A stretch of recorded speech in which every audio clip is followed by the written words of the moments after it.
Nshuti mukurikiranye ibiganiro kuri Action TV turabasuhuje.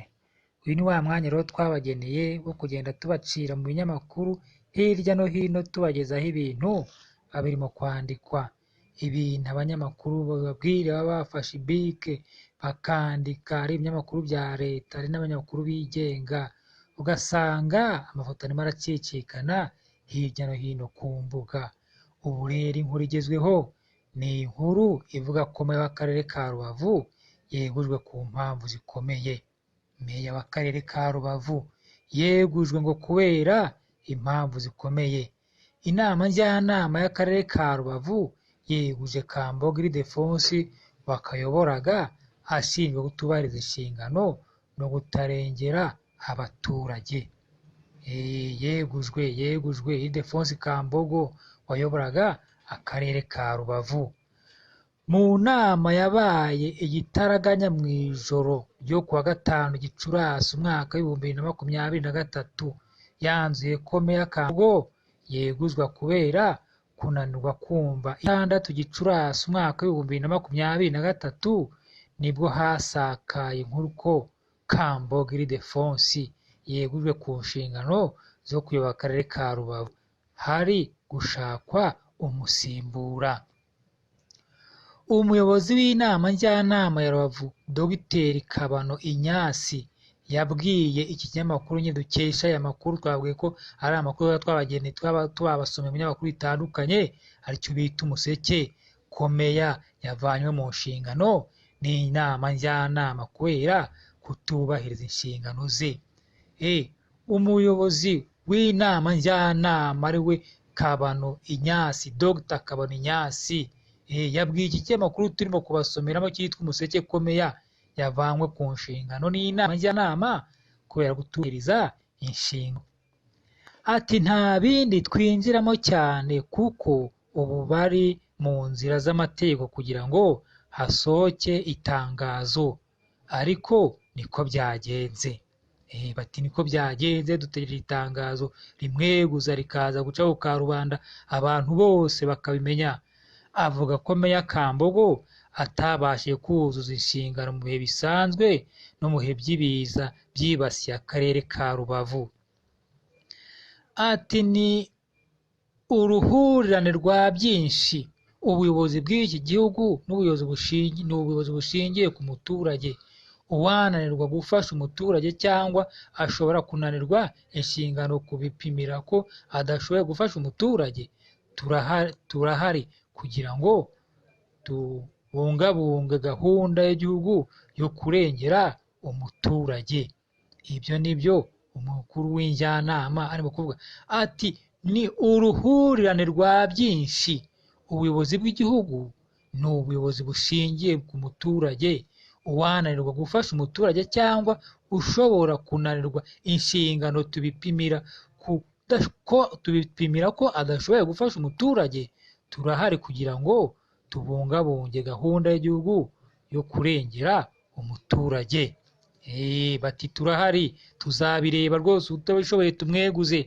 Hari amakuru rero agera ku gihe, agera ku kinyamakuru umuseke mu mbabarire, ufite ko meya Kambogo yazize agasuzuguro no kudahuza n'abo bakorana ku buryo ubwumvikane bwari bumaze kuba ihurizo. Ati ubwumvikane bwari bumaze kuba ihurizo hagati ya meya Kambogo n'abo bakorana. Mu bitumye yeguzwa kandi harimo ibidasanzwe byabaye mu ishyingurwa ry'abahitanywe n'ibiza mu minsi ishize. Ubwo hashyingurwaga abahitanywe n'ibiza mu karere ka Rubavu, abantu batunguwe no kubona harabayeho amakosa akomeye, aho umuntu yajyaga gushyingura uwe bareba ku isanduku bagasanga bamwibeshyeho. Bagashyira umuntu mu isanduku bakababwira ati uyu ni kanaka, nyaboneka uyu ni kanaka tugiye gushyingura, banditseho n'izina ryiwe, bafungura bagasanga ntabwo ari urimo. Muti byakuruwe n'iki rero? Byakuruwe n'umukecuru wavuze ko atashyingura umwana we atabanje kumusezera. Bagipfundura isanduku basanga harimo umukecuru. Iryo ni ibara nibara. Umukecuru ati sinashyingura umwana wanjye ntabanje kumusezera, ati sinashyingura umwana wanjye ntabanje kumurebaho bwa nyuma nubwo yigendeye nta mwuka wazima gifite, ati sinashyingura umwana wanjye ntabanje kumureba. Bagipfundura isanduku basanga harimo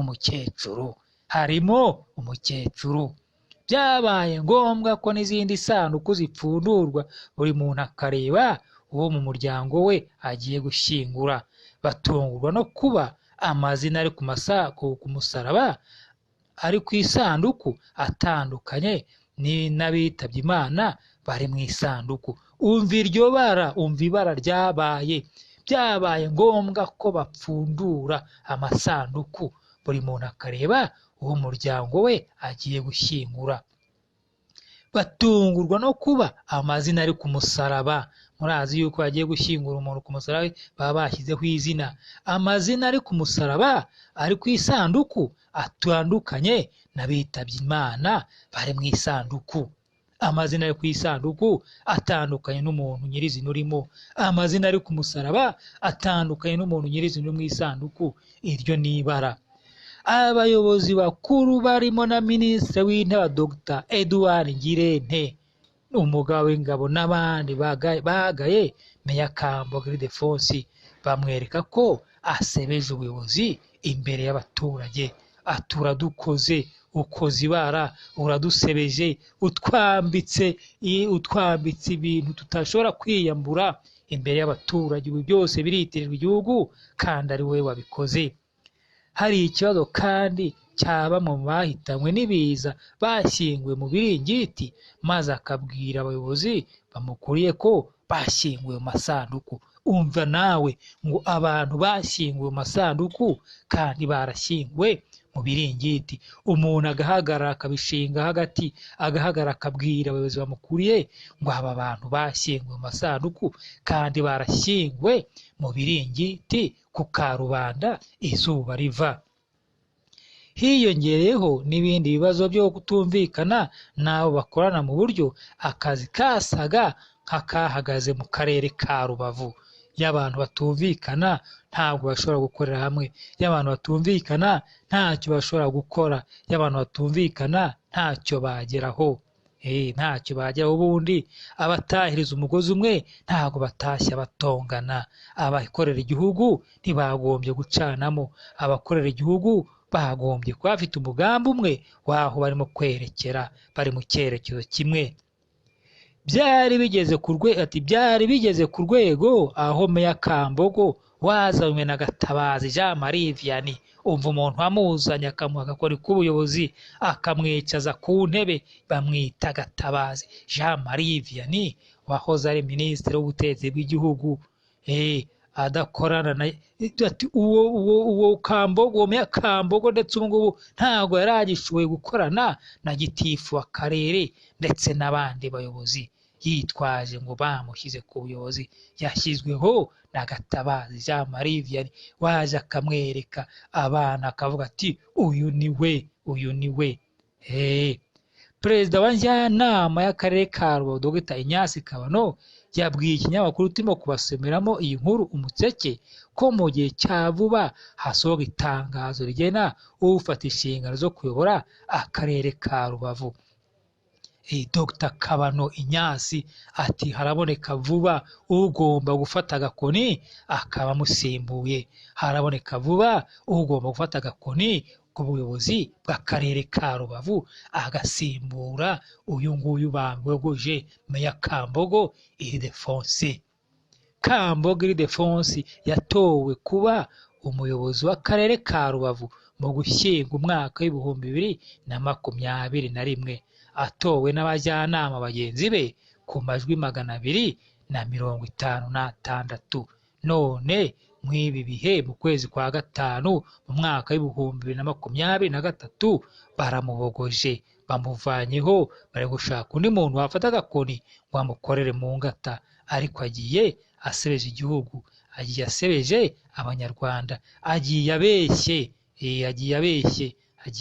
Urumva ko rero ibyo uwo muyobozi yakoze atari byo. Tuzakomeza rero tubakurikiranira inkuru kugeza ubwo n'uwo bazaba bashyizeho mukorera mu ngata tuzamubabwira. Murakoze.